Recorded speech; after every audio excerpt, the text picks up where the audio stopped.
Hey, how's everybody going? Guppy here, and this is the video of before and after of the 60 gallon that I'm redoing.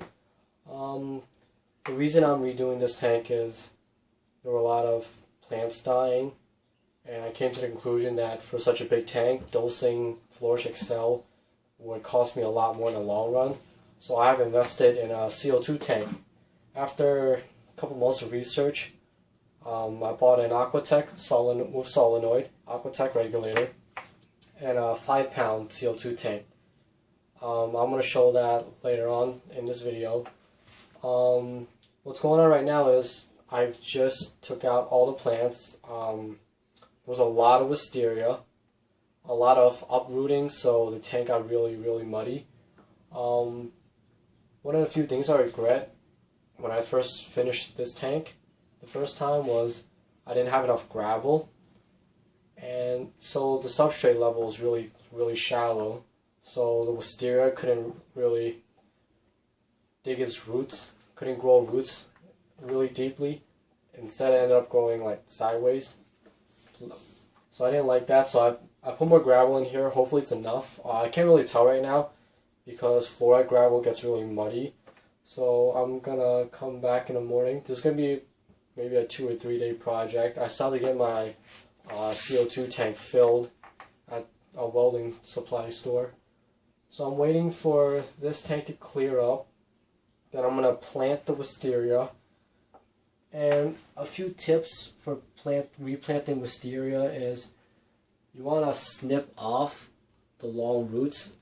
That way the roots will go back faster. And you're going to have a hard time growing the planting the wisteria with long roots anyways. So for example, this wisteria, the roots are about 2 to 3 inches. I would probably cut it, but I'm just gonna tear it off. I'm gonna tear it down to about an inch, about this much, so it'll be easier to plant and the roots will grow back faster. And the thing is, with CO2 running in the tank, the wisteria will grow more fine, more narrow, more bushy in comparison to wider, broader leaves, which is not what I wanted. Another problem I had with this tank, while taking it apart, was there was a lot of platyfry that I did not expect.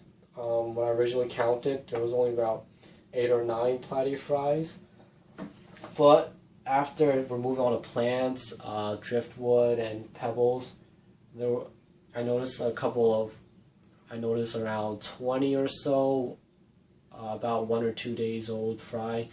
So that took a while. I have all the fish in separate buckets and plants in another bucket, so I'm going to show that right now. So in the white bucket here, I have some driftwood, the biomedia air pump filter, all the adult fish. In the blue bin here is all plants. So wisteria, water lettuce, duckweed, anubias, you name it, Java moss. Are in this dark tank. This is a 5-gallon tank. It's all Java moss, with exceptions of duckweed. You can't get rid of duckweed. And all fry. So I'll zoom in on some platy fry. So we'll see what happens in the morning. I'm going to try to make this into one video. So I'll see you guys in the next part.